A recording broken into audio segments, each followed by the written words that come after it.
읽어주는 교과 셋째 날 1월 7일 화요일 굳은 결심.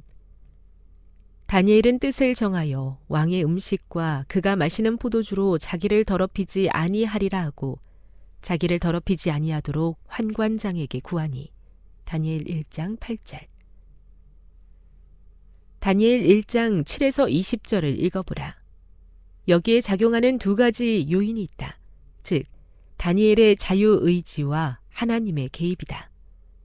또 어떤 중요한 원칙이 여기에 있는가? 4명의 히브리 노예는 바벨론식 이름을 거부하지 않았던 것으로 보인다.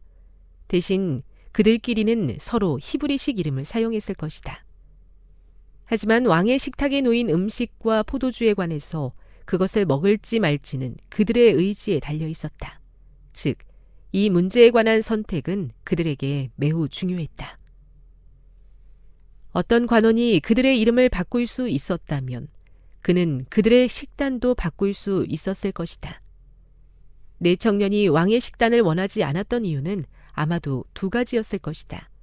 첫째, 왕의 식탁에 놓인 음식에 부정한 가축의 고기가 포함되었을 것이다. 둘째, 음식은 먼저 우상에 바쳐진 뒤에 왕에게 전달된다. 왕궁의 음식이 자신과 친구들을 더럽힐 것이기 때문에 다니엘은 어떤 변명이나 눈속임을 쓰기보다 자신의 요구가 신앙적인 동기에서 비롯되었음을 용감하게 밝혔다. 다니엘과 바벨론 관원의 대화를 보면 몇 가지 중요한 점이 눈에 띈다. 첫째, 다니엘은 그 관원의 입장을 잘 이해했던 것 같다. 그래서 시험해보자고 제안했다. 열흘 동안 선택적인 식단을 먹는 것만으로도 그러한 식사의 유익을 증명하고 그 관원의 염려를 잠재우기에 충분했다.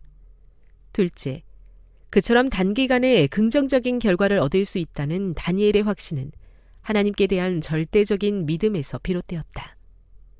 셋째, 채소와 물로 구성된 식단의 선택은 하나님이 창조 때 인류에게 주신 음식을 상기시킨다. 그러한 말씀은 다니엘의 선택에 영향을 미친 요인이 되었을 것이다. 하나님이 처음에 우리에게 주신 것보다 더 좋은 식단은 없지 않겠는가? 교훈입니다. 다니엘은 자신이 선택할 수 있는 문제에 대해 자유의지를 사용했다. 그가 용감하게 자신의 입장을 밝힐 수 있었던 것은 하나님께 대한 믿음 때문이었다. 묵상. 하나님이 우리를 위해 일하실 수 있도록 길을 열어드리기 위해서 우리의 선택은 얼마나 중요합니까? 우리의 선택은 삶의 변화에 중요한 역할을 합니다.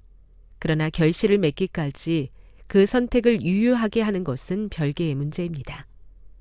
특히 인간의 노력만으로 불가능한 일을 바랄 때 우리는 하나님의 개입을 필요로 합니다. 반면 하나님이 능히 개입하셔서 인도해 주실 일일지라도 인간이 그 일을 간절히 바라지 않아 마음의 선택을 미루고 말과 행동으로 표명하기를 주저한다면 하나님조차 그를 위해 일하실 여지가 좁을 수밖에 없습니다. 적용. 그대는 지금 하나님의 도우심을 바라며 어떤 선택을 해야 할 필요가 있습니까? 영감의 교훈입니다. 하나님께 인정받기를 결심함. 그러나 다니엘은 주저하지 아니하였다. 그에게는 하나님께 인정받는 것이 세상에서 가장 강한 군주의 총애를 받는 것보다 더욱 귀중했고 생명 그 자체보다 귀중했다. 그는 결과에 어찌 되든지 그의 성실에 굳게 서기로 결심하였다. 다니엘은 뜻을 정하여 왕의 진미와 그 마시는 포도주로 자기를 더럽히지 아니하리라고 하였다. 그리고 그의 이 같은 결심은 새 동무들의 지지를 받았다. 선지자 왕 482. 아버지, 제 눈에는 길이 막힌 것처럼 보입니다. 그러나 물러설 곳도 없습니다. 결과가 어떻든 믿음을 부인하지 않기 위해 이 길을 걷기로 선택합니다.